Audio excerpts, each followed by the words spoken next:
चंद्रकांतजी खैरे आलेले आहेत. हिंदुत्वाचा मूर्तिमंत चेहरा आहे शिवसेनेचा. पहा तुम्ही त्यांच्याकडे. त्यांना पाहिलं की मला शंकराचार्यांची आठवण येते.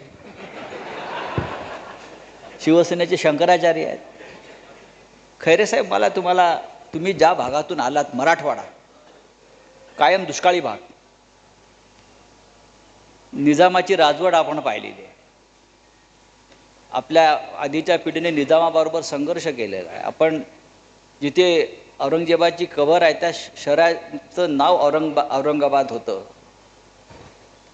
आपण कडवट शिवसैनिक कसे झालात? म्हणजे आपल्यासारखा कडवट शिवसैनिक हा सगळ्यांचा आदर्श आहे. आपण सत्ता पाहिली, सत्ता पचवली, आपण पराभव पचवले, पण अजूनही ठामपणे हे भगवा आपल्या खांद्यावरती उपकरण आहे ते घेऊन आपण उभे आहात. हा कडवटपणा आपल्यामध्ये आला कुठून? या छत्रपती शिवप्रभूंना अभिवादन करून शिवसेना प्रमुख माननीय बाळासाहेब ठाकरे यांना मानवंदना व भावपूर्ण आदरांजली.